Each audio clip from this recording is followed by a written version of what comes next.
The call came on a Tuesday evening while I was reviewing quarterly reports in my home office. "Emma, honey, we need to talk about Thanksgiving," Mom began, her tone careful. Too careful. I minimized the spreadsheet showing our company's $340 million revenue projection. "What's up?" "Well, Ashley's fiancé, Harrison, his family is very established. Old Boston money. They have certain expectations about. She doesn't want me there," I finished flatly. "It's not like that, sweetie. It's just, Harrison doesn't know about your situation. Ashley told him our family is successful and having you there, well." Mom trailed off. Dad's voice joined in. He'd been listening on speaker. "You understand, right? First impressions matter with these people. The Whitfields are connected to everyone who matters in Boston. We can't risk." "Risk what exactly?" I kept my voice neutral. "You know what I mean, Emma. You're 32, still renting that studio apartment, working some entry-level job we don't really understand. Harrison's bringing his parents. His father sits on 3 Fortune 500 boards. His mother chairs the Museum of Fine Arts Gala Committee." Ashley's voice suddenly cut in, shrill and defensive. "Emma, don't make this harder than it has to be. This is my future we're talking about. Harrison thinks I come from a family of achievers. Do you know what he'd think if he met you?" I looked at the framed Forbes 30 Under 30 cover on my wall from 3 years ago. At the Incorporated Magazine Female Founder of the Year award from last month. At the stack of term sheets from venture capital firms offering to buy into my company at a $2.8 billion valuation. "I understand perfectly," I said quietly. "Oh, thank God," Mom sighed with relief. "I knew you'd be reasonable about this. We'll do something special, just the two of us, maybe next weekend." "Actually, I'll be in Singapore next weekend. Closing an acquisition." Silence. "An acquisition?" Dad's voice dripped with skepticism. "Emma, you don't need to make things up. We're not judging you." "I'm not making anything up. But that's fine. Enjoy your Thanksgiving." I hung up before they could respond. Growing up, I was always the difficult one. Ashley was 3 years younger, blonde and bubbly, effortlessly charming. She'd majored in communications, joined the right sorority, dated the right boys. She worked in marketing at a mid-sized firm, made $65,000 a year, and lived in a trendy apartment Dad helped her afford. I'd been the weird one. The one who spent weekends teaching myself to code instead of going to parties. The one who turned down a business degree to study computer science and mathematics. The one who dropped out senior year to join a startup. That decision had created a permanent rift. "You're throwing away your future," Dad had shouted when I told them. "Do you know how many people would kill for your opportunities? And you're leaving for some ridiculous internet company." "It's not ridiculous. We're building something revolutionary." "You're 21 years old. You don't know anything about building a business." Mom had cried. Ashley had rolled her eyes and called me such an embarrassment. I'd left anyway. The startup, a fintech platform connecting small businesses to alternative lending sources, had been acquired 18 months later for $47 million. My equity stake, $3.2 million after taxes. I never told my family. Instead, I'd let them believe I was struggling. When they asked about my job, I said, "I work in finance," and changed the subject. When they saw my modest apartment, I didn't mention the $4.8 million loft I owned in downtown Boston as an investment property. When they assumed I took the bus everywhere, I didn't correct them, even though my Tesla sat in a private garage 3 blocks away. I wasn't hiding out of shame.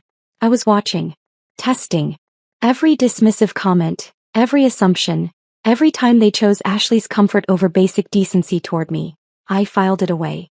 With my $3.2 million, I'd started my own company, Meridian Financial Solutions. We built AI-powered financial analytics tools for mid-market companies.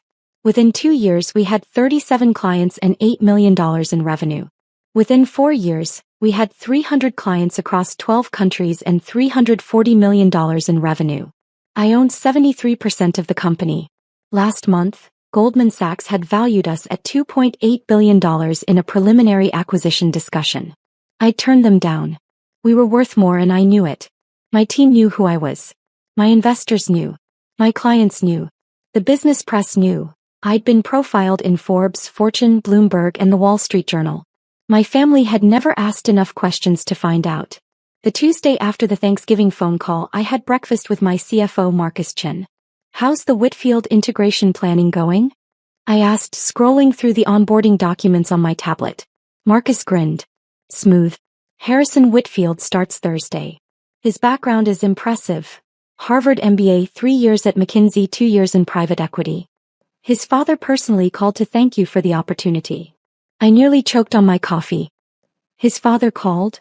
Yeah, Richard Whitfield himself. Apparently Harrison's been trying to break out of the family's shadow, prove himself on his own merit. Richard said having his son work for a company as prestigious as Meridian was exactly what Harrison needed. The irony was suffocating. Harrison Whitfield, the man my sister was marrying, the man whose family was apparently too prestigious for me to meet, was joining my company. The company I'd built from nothing. The company I own 73% of. And he had no idea his fiancé's embarrassing sister was the CEO. Does Harrison know I'm the founder? I asked carefully. Marcus checked his notes. The offer letter was signed by me as CFO. Your name is listed on the corporate docs as E. Castellano. He might not have connected it. Why? No reason. Just curious about his prep level. By Wednesday I'd made my decision. I called my executive assistant, Patricia. For Thursday's executive orientation, I want you to handle the morning session. Give Harrison the standard so welcome, but tell him I'm in back-to-back meetings until 2 p.m. Then bring him to my office at 2:15. Any particular reason for the delay? Patricia had been with me for 4 years. She knew when I was strategizing. Let's just say I want to make sure his first day is memorable. Wednesday evening, Ashley posted engagement photos on Instagram. Her caption gushed about Harrison's family, their refined taste, their impeccable breeding, their standards of excellence. I screenshot the post for my records. Thursday morning, I arrived at Meridian headquarters at 6:30 a.m. Our offices occupied 4 floors of a glass tower in Boston's Seaport District. Floor-to-ceiling windows overlooked the harbor.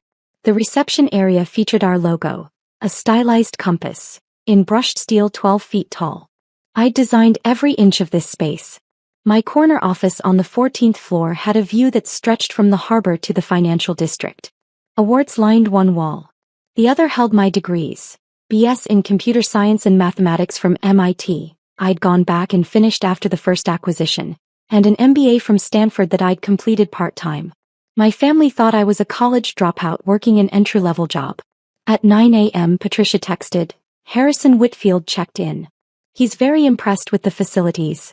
Mentioned his father talked about Meridian at dinner last week. At 10:30 a.m., Harrison asked if he'd meet the CEO today. I told him you have a packed schedule but will make time this afternoon. At 11:45 a.m., he just said, and I quote, I can't wait to meet the visionary who built this place. Should I tell him? I replied, let it be a surprise. At 1 p.m. I reviewed Harrison's file one more time. Harvard MBA, top 5% of his class. Thesis on emerging markets financial technology. McKinsey consultant specializing in financial services transformation. 2 years at Sterling Capital, a mid-tier private equity firm. Solid credentials. He'd earned this position on merit. But he'd also stood by while my sister excluded me from Thanksgiving because I'd embarrass him. At 2:10 p.m. I straightened my Tom Ford blazer, checked that my Cartier watch was visible and waited. Patricia's voice came through the intercom. Miss Castellano, your 2:15 is here. Send him in. I stood behind my desk, silhouetted against the floor-to-ceiling windows, the Boston skyline glittering behind me. The door opened. Harrison Whitfield walked in wearing a navy Brooks Brothers suit, his Harvard class ring visible, his posture confident. He was tall, handsome in a conventional way with the easy smile of someone who'd never been told no. He extended his hand toward me, his expression friendly and professional. Then he actually looked at my face. The smile froze. The color drained from his cheeks. His hand, still extended, began to shake. You. His voice came out as a whisper. You're Emma. I smiled politely and shook his hand firmly. Harrison. Welcome to Meridian Financial Solutions. I'm Emma Castellano, founder and CEO. Please have a seat. He didn't sit. He stood there, hands still in mine, staring like he'd seen a ghost. Ashley's sister, he said faintly. You're Ashley's sister, Emma. That's correct. Though I prefer to be known here as the founder and CEO of a company you just joined as VP of Finance. I released his hand and gestured to the chair. Shall we discuss your role? He sank into the chair, his face cycling through shock, confusion, and what looked like rising panic. I don't. Ashley said you were. He couldn't finish the sentence. What did Ashley say exactly? I kept my voice pleasant, professional. I sat down and folded my hands on my desk. Harrison swallowed hard. He said you worked some entry-level position. That you lived in a studio apartment. That you'd struggled since dropping out of college. I see. And what else did she tell you about me? That you were. He stopped, clearly realizing how this would sound. That you'd be inappropriate for Thanksgiving. That meeting you would give my family the wrong impression of hers. I nodded slowly. And you agreed with that assessment? It wasn't a question. Harrison's face flushed. I trusted Ashley's judgment about her own family. I didn't think to question. You didn't think to question why someone's own sister would be excluded from a family holiday? I kept my tone level, letting the words speak for themselves. Miss Castellano, I had no idea that you were. Were what? Successful? Educated? Worth taking seriously? I opened a folder on my desk. Let's discuss your role here, shall we? As VP of Finance, you'll oversee our financial planning, analysis, and reporting functions. You'll work directly with Marcus Chin, our CFO, and you'll report to him. Indirectly, you report to me as I maintain final approval on all strategic financial decisions. Harrison's face had gone from pale to flushed. I need to call Ashley. You can call her during your lunch break. Right now we're in an orientation meeting. I slid a document across the desk. This is your 30-day roadmap. I expect weekly progress reports every Monday by 9 a.m. Questions? He stared at the document without seeing it. Does Ashley know you own this company? Ashley has never asked what I do for a living beyond my vague answer of finance. Neither has anyone else in my family. They made assumptions and I saw no reason to correct them. I leaned back in my chair. Now about your first project. We're analyzing the acquisition of a European fintech firm. I need your assessment of their capital structure by next Wednesday. Miss Castellano. Harrison's voice cracked. I don't know what to say. You don't need to say anything, Harrison. You need to do your job. The job you earned on your own merit based on your Harvard MBA and your McKinsey experience. The job that has nothing to do with who you're marrying or which family you come from. I met his eyes directly. I hired you because you're qualified. What happens between you and my family is irrelevant to your performance here. Clear? He nodded mutely. Good. Patricia will show you to your office. Welcome to Meridian. Harrison didn't make it through the afternoon. At 4:47 p.m., my phone lit up with a call from Ashley. I let it ring through to voicemail. 30 seconds later, she called again. I answered on the fifth ring. This is Emma. What the hell did you do? Ashley's scream was so loud I had to pull the phone away from my ear. I'm in the middle of a workday, Ashley. Can this wait? Can this? You humiliated Harrison. He came home in the middle of his first day, completely hysterical, saying you're his boss? That you own the company he just joined? What kind of sick game are you playing? I put her on speaker and continued typing an email. I'm not playing any game. Harrison was hired 6 weeks ago based on his qualifications. His start date was scheduled for today. I'm not sure what's confusing about this. You knew he was my fiancé. I became aware of your engagement 3 weeks ago when you posted about it on Instagram. At that point, Harrison had already signed his offer letter, negotiated his compensation, and completed his background check. Was I supposed to rescind a job offer from a qualified candidate because my sister decided to get engaged to him? You should have told me. I was uninvited from Thanksgiving, remember? For being too embarrassing to meet Harrison's family. I wasn't aware I owed you detailed updates about my company's hiring decisions. Silence on the other end. Then, Mom said you worked some basic finance job. Mom never asked. Neither did you. Neither did Dad. I stopped typing and picked up the phone. Ashley, I have a 5 p.m. call with our London office. Was there something else? Harrison is devastated. He's talking about resigning. That would be unfortunate. He's a strong hire and we have a probationary period in his contract. If he resigns in the first 90 days, he forfeits his signing bonus and his unvested equity. I paused. That's $200,000 in cash and stock options that would vest to $1.8 million over 4 years at our current valuation. But it's his choice. Emma, you can't do this to him. I'm not doing anything to him. I'm offering him an excellent position with competitive compensation at a rapidly growing company. What you're asking me to do is fire a qualified employee because it's inconvenient for you. The answer is no. Then he'll find another job. He's welcome to try. Though I should mention that in Boston's fintech sector, which is where his expertise lies, Meridian is considered the most prestigious employer outside of the big banks. His father called Marcus personally to say how proud he was that Harrison got this position. Another silence. His father too knows? Richard Whitfield called our CFO Tuesday morning. He said, and I quote, "Having Harrison work for a company as prestigious as Meridian is exactly the opportunity he needs to establish himself independently." It was a lovely conversation. Marcus sent me the notes. I could hear Ashley breathing heavily on the other end. "You're doing this to punish me," she said finally. "Actually, Ashley, I'm doing my job. Harrison's employment has nothing to do with you. What I find interesting is that you immediately assumed his career should revolve around your comfort rather than his own professional development. I need to call Mom. Good luck with that. I have to go." I hung up. My phone exploded. Text from Mom, "Call me right now." Text from Dad, "What is Ashley talking about? You own a company." Text from Ashley, "You are ruining my life." Text from Harrison, "Miss Castellano, I apologize for leaving early. May I schedule a meeting to discuss my role tomorrow?" I responded only to Harrison, "Of course. Patricia will send you calendar options." At 6:15 p.m. my parents called on FaceTime. I answered while packing my briefcase.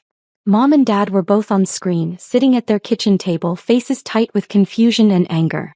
"Emma Louise Castellano." Mom began, using my full name like I was 12. "What is going on?" "Ashley is hysterical. She says you own some company and Harrison works for you." "That's correct." "What do you mean that's correct?" "You told us you worked in finance."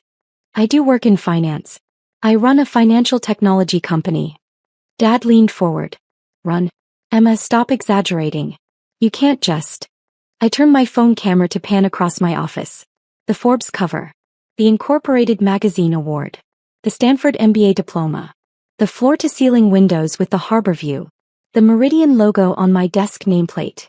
Emma Castellano, founder and chief executive officer. When I turned the camera back to my face, they were both silent. "I founded Meridian Financial Solutions 7 years ago," I said calmly. "We provide AI-powered financial analytics to mid-market companies globally. We have 300 clients in 12 countries. Last year's revenue was $340 million. We employ 270 people. Goldman Sachs recently valued the company at $2.8 billion. I own 73% of it." Mom's mouth opened and closed. No sound came out. Dad found his voice first. That's not possible. You dropped out of college. You live in a studio apartment." "I finished my degree at MIT after my first company was acquired for $47 million. I completed my MBA at Stanford while building Meridian. The studio apartment is where I stay when I work late. I own it. I also own a $4.8 million loft downtown, a house in Cambridge, and a vacation property in Vermont. I'm sorry you found my living situation so disappointing." "Your first company?" Mom whispered. "The startup I joined at 21. The one Dad called a ridiculous internet company. We were acquired 18 months later. My equity was worth $3.2 million after taxes. I used it to start Meridian." Dad's face had gone red. "Why didn't you tell us?" "You never asked. You assumed I was struggling and I let you assume it. I wanted to see how you'd treat me when you thought I was the family failure." "That's not fair," Mom protested. "We never said. You uninvited me from Thanksgiving because I'd embarrass Ashley's fiancé. You told me my presence would give his family the wrong impression of yours. You chose Ashley's comfort over my basic inclusion in a family holiday." My voice stayed level. "I wasn't hiding my success from you. I was testing whether you valued me as a person or only as a status symbol. We were trying to help Ashley. You were prioritizing her image over my dignity. There's a difference." Ashley's voice suddenly joined the call. She'd walked into their kitchen. "This is insane. You let us think you were some loser working a dead-end job and all along you were, what, laughing at us?" "I wasn't laughing, Ashley. I was watching. Bernie. Every dismissive comment, every assumption, every time you chose convenience over kindness, I remembered. You're punishing us. No. I'm running my company. Harrison is an employee who earned his position on merit. If you're upset that your fiancé works for your sister, that's between you and him. It has nothing to do with me. He wants to quit. Then he'll forfeit $200,000 in immediate compensation and nearly $2 million in long-term equity. His choice. Dad slammed his hand on the table. Emma, you need to fix this. Fire him or transfer him or something. You can't expect Harrison to work for you after the Thanksgiving situation. Why not? His employment contract is clear. His performance expectations are standard. He's qualified for the role. The only issue is that you're all uncomfortable with reality. Emma, please. Mom's voice cracked. This is Ashley's future. Her marriage. Don't destroy it because you're angry with us. I stopped packing my briefcase and looked directly at the camera. I'm not destroying anything, Mom. You are. You decided I was too embarrassing to attend a family holiday. You decided my presence would harm Ashley's relationship. You decided my worth as a family member was less important than impressing people you'd never met. I picked up my phone. Harrison's employment isn't the problem. Your values are. That's not, we didn't mean. You absolutely meant it. You said it explicitly. And now you're facing a consequence you didn't anticipate. The sister you dismissed as a failure is actually successful, and that success is inconvenient for you. Ashley grabbed the phone from Mom. Her face filled the screen, mascara running. I hate you. You did this on purpose. You hired Harrison just to humiliate me. Ashley, I hired Harrison 6 weeks ago. You got engaged 3 weeks ago. I didn't orchestrate your fiancé applying to my company. But I'm also not going to sabotage my own business because you find reality uncomfortable. Then I'll tell Harrison to quit. He will if I ask him to. That's between you and Harrison. But you should know that his father is incredibly proud of this position. Richard Whitfield personally called to express his gratitude that his son was joining such a prestigious firm. If Harrison quits for no professional reason, his father will want to know why. Ashley's face went pale. You talked to his father? My CFO did. Apparently Richard has been hoping Harrison would break out of the family business expectations and prove himself independently. This job represents exactly that opportunity. I imagine Richard would be very disappointed if Harrison walked away from it. You're backing me into a corner. No, Ashley. I'm standing in a corner I built. You're the one who walked into it. I hung up. The next morning Harrison arrived at 8 a.m. sharp. Patricia escorted him to my office. He looked like he hadn't slept, but he was dressed professionally, carrying a leather portfolio, his expression serious. Miss Castellano, thank you for seeing me. Of course. Sit down. He sat back straight, meeting my eyes directly. I want to apologize for yesterday. Leaving early was unprofessional. It won't happen again. Apology accepted. Is there anything else? He hesitated. Ashley asked me to resign. I'm aware. What did you tell her? I told her no. He took a breath. I spent last night reviewing Meridian's financials, reading your interviews, researching your background. You built something extraordinary. This position represents exactly the kind of challenge I've been looking for, the opportunity to prove myself outside my family's shadow. I'm not walking away from that because my fiancé is uncomfortable. I nodded slowly. And what happens when she continues to pressure you? Then we'll need to have a serious conversation about our relationship. Because if she expects me to sacrifice my career advancement to protect her pride, we have bigger problems than who my boss is. Fair enough. One rule, Harrison. What happens in this office stays in this office. I don't discuss my family with employees, and I don't want office politics bleeding into Thanksgiving dinners. If I'm ever invited to one again. A ghost of a smile crossed his face. Understood. Good. Now about that European acquisition analysis. We worked until noon. Harrison was sharp, asked intelligent questions, caught details other analysts had missed. He'd earned this job and he was proving it. At 12:30 as he was leaving my office, he paused at the door. Miss Castellano? For what it's worth. I'm sorry. About the Thanksgiving thing. I should have questioned why Ashley was excluding her own sister. I should have insisted on meeting you. I let social climbing override basic decency, and that's on me. Harrison, I appreciate that. But understand something.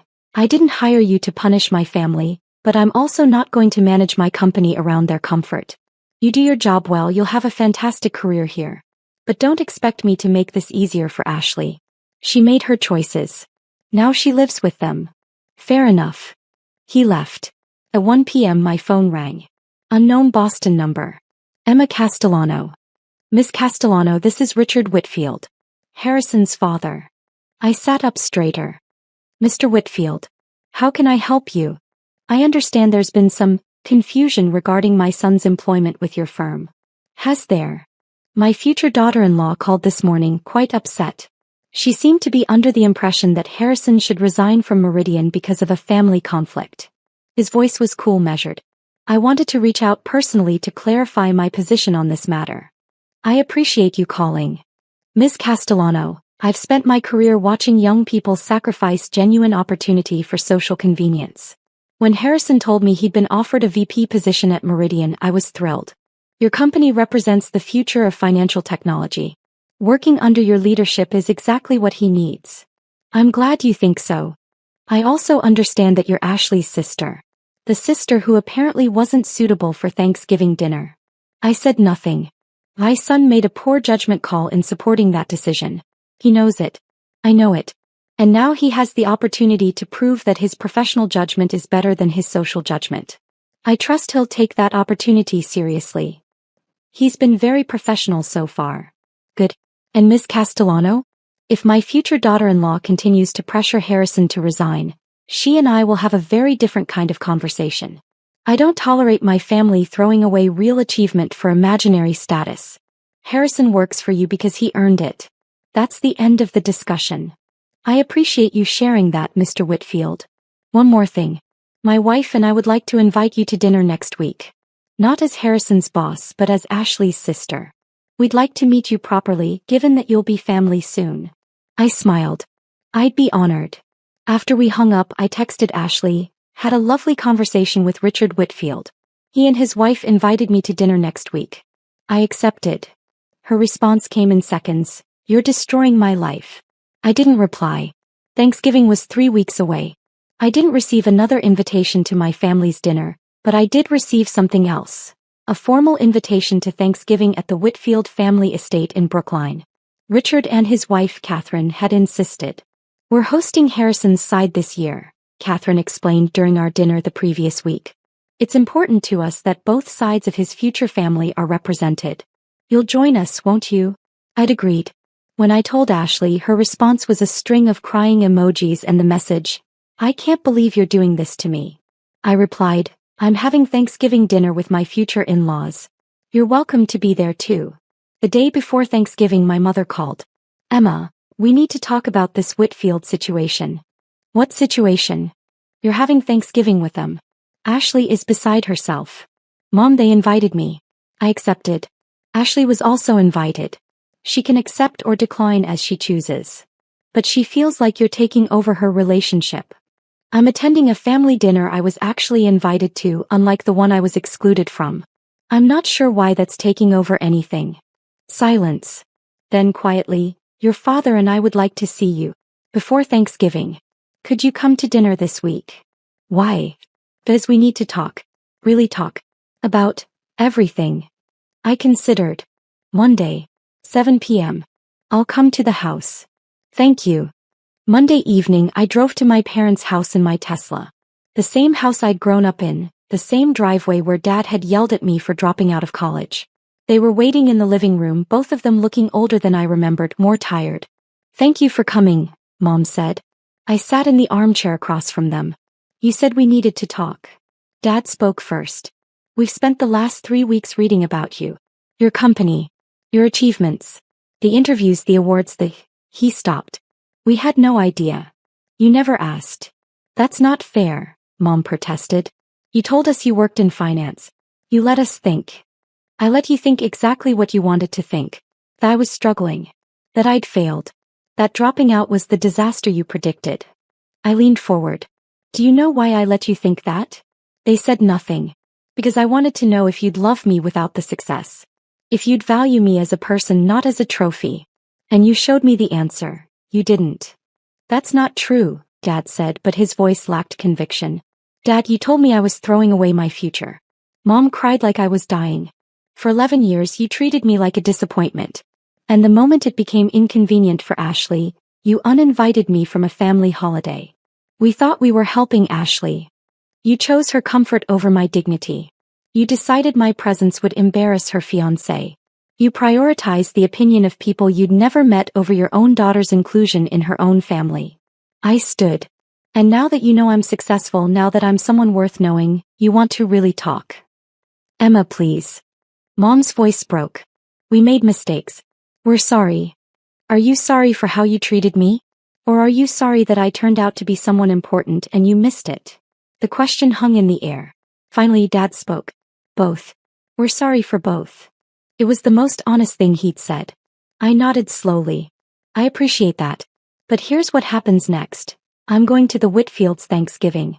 I'm going to continue running my company. Harrison is going to continue being an excellent employee. And you're going to figure out whether you want a relationship with me as I actually am, or whether you only want a relationship with the version of me that makes you look good. That's not fair, Mom whispered. Neither was Thanksgiving. I left. Thanksgiving Day arrived cold and clear. I drove to the Whitfield estate in Brookline, a sprawling colonial with views of the reservoir. Mercedes and BMWs lined the circular driveway. I parked my Tesla next to a Bentley. Catherine Whitfield met me at the door herself, elegant in a cashmere sweater set, her smile genuine. Emma, we're so glad you could make it. Come in, come in. The house was beautiful, tasteful, filled with the kind of quiet wealth that didn't need to announce itself. Family photos lined the hallways. Classical music played softly. In the living room, Harrison stood with a group of relatives, Ashley beside him in a designer dress, her smile brittle. When she saw me, her face went pale. Richard Whitfield appeared at my elbow. Emma, let me introduce you to everyone. This is my brother Thomas and his wife Linda, my sister Margaret, our cousins from New York. He introduced me as Harrison's brilliant boss and future sister-in-law. And every single person wanted to talk about Meridian, about AI and financial services, about my journey from MIT to CU. Ashley stood frozen, watching me discuss market disruption with a former Treasury Secretary, debate regulatory frameworks with a federal judge, share startup war stories with a venture capitalist who'd tried to invest in my Series A. No one asked what I did for a living. They already knew. No one treated me like an embarrassment. They treated me like an equal. At dinner, I sat between Catherine and the Treasury Secretary. Ashley sat at the far end of the table, barely speaking, her careful fantasy crumbling with every conversation. During dessert, Richard stood and raised his glass. I want to thank everyone for being here today. Family is about more than blood. It's about the people who challenge us to be better, who celebrate our achievements, and who stand by us in our struggles. He looked directly at me. This year we're grateful to welcome Emma Castellano into our family. Not because of her achievements, though they're remarkable, but because she represents the kind of integrity and strength we value. Welcome, Emma. Everyone raised their glasses. I looked down the table at Ashley. She was crying silently, mascara running again. But this time Harrison wasn't comforting her. He was raising his glass to me, a small smile on his face, respect in his eyes. After dinner, as guests mingled over coffee, Ashley cornered me in the hallway. You won, she said flatly. Are you happy now? I looked at my little sister, this person who'd spent years secure in her position as the favored one, now facing the reality that favoritism wasn't the same as value. Ashley, I didn't win anything. I just stopped losing. That's basically the same thing. No, it's not. Winning would mean I wanted your life. I don't. I built my own. I paused. You could have built yours too instead of tearing mine down. I didn't tear anything down. You were the one hiding. I was the one existing. You were the one who decided my existence was embarrassing. I set down my coffee cup. The difference between us, Ashley, is that I never needed you to fail for me to succeed. But you needed me to fail to feel successful. And that's something you'll have to figure out on your own. I walked away. Outside, the sun was setting over the reservoir, painting the sky in shades of orange and gold. My phone buzzed. Text from Mom. Your father and I want to try again. Really try. Would you come to Christmas? Just us. No expectations. No performance. Just family. I looked at the message for a long time. Then I typed, I'll think about it. It wasn't forgiveness. Not yet. But it was a door left slightly open. Whether they walked through it would be up to them. I got in my Tesla, drove back to my loft and spent the evening reviewing the European acquisition analysis Harrison had submitted. It was excellent work. Sharp, detailed, insightful. I sent him a note. Exceptional analysis. Let's discuss Monday. His response came immediately. Thank you, Miss Castellano. Happy Thanksgiving. I smiled.